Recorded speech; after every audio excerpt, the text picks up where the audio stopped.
नमस्कार दोस्तों, मैं आपका सुकेश शानभाग। महाभारत की कहानी हस्तिनापुर के राज्य से शुरू होती है।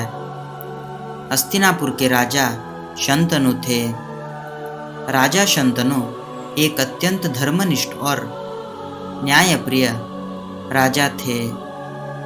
एक दिन वे गंगा नदी के किनारे एक सुंदर स्त्री को देखते हैं। वो स्त्री गंगा देवी थी।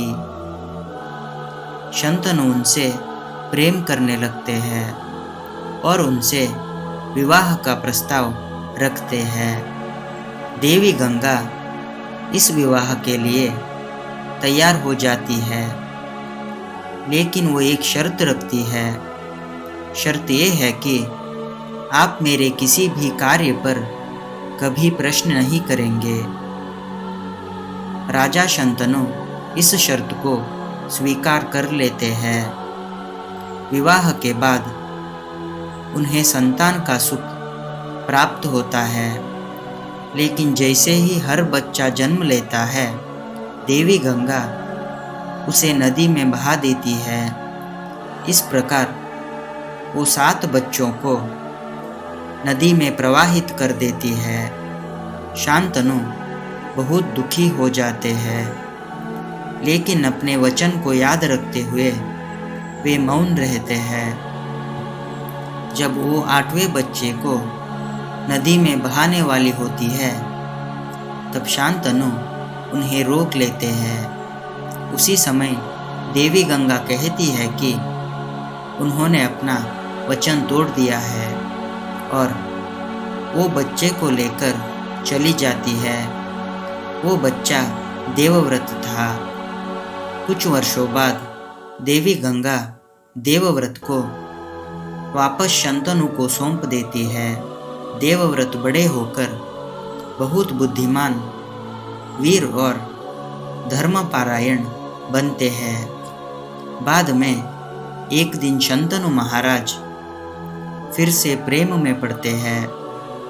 इस बार वे सत्यवती नाम की एक स्त्री से विवाह करना चाहते हैं, लेकिन सत्यवती के पिता विवाह के लिए एक शर्त रखते हैं। शर्त ये है कि मेरी बेटी का पुत्र ही हस्तिनापुर का राजा बनेगा, लेकिन देवव्रत पहले से ही सबसे बड़े पुत्र होने के कारण से सिंहासन के उत्तराधिकारी थे।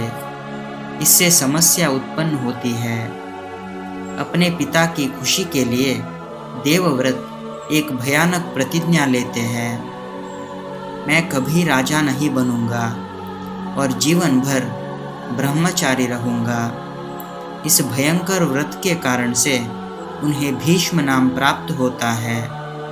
भीष्म के इस त्याग के कारण से सत्यवती के पिता की शर्त पूरी हो जाती है और राजा शंतनु सत्यवती से विवाह कर लेते हैं। उनसे 2 पुत्र होते हैं, चित्रांगद और विचित्रवीर्य। चित्रांगद कम उम्र में ही एक युद्ध में मारे जाते हैं। इसके बाद विचित्रवीर्य राजा बनते हैं। उसका विवाह काशी की राजकुमारियों अंबिका और अंबालिका से होता है, लेकिन विचित्रवीर्य की बिना संतान के मृत्यु हो जाती है। अब हस्तिनापुर के सिंहासन के लिए कोई उत्तराधिकारी नहीं होने के कारण सत्यवती चिंतित हो जाती है। भीष्म की सलाह पर वो अपने पहले पुत्र महर्षि व्यास को बुलाती है। व्यास एक महान ऋषि और तपस्वी थे। उस समय की परंपरा के अनुसार वंश को आगे बढ़ाने के लिए नियोग प्रथा का पालन किया जाता था। व्यास अंबिका से मिलते हैं, लेकिन व्यास का रूप देखकर अंबिका अपनी आंखें बंद कर लेती है। परिणाम स्वरूप उनके यहाँ जन्म लेने वाला पुत्र अंधा होता है। वो पुत्र धृतराष्ट्र होता है। इसके बाद व्यास ऋषि अंबालिका से मिलते हैं। डर के कारण वो पीली पड़ जाती है। परिणाम स्वरूप उनके यहाँ जन्म लेने वाला पुत्र कमजोर और पीले रंग का होता है। वो पुत्र पांडु होता है। सत्यवती एक बार फिर एक स्वस्थ संतान की इच्छा व्यक्त करती है। इस बार एक दासी को भेजा जाता है। वो बिना किसी भय के प्यास से मिलती है। परिणाम स्वरूप उसके यहाँ जन्म लेने वाला पुत्र बुद्धिमान और धर्मपरायण होता है।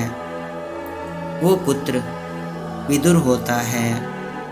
इस प्रकार धृतराष्ट्र, पांडु और विदुर हस्तिनापुर की अगली पीढ़ी के राजकुमार बनते हैं। यदि आपको ये वीडियो पसंद आया है तो हमारे चैनल को सब्सक्राइब करें। फिर मिलेंगे एक नए वीडियो में। तब तक अपना ख्याल रखें। धन्यवाद दोस्तों।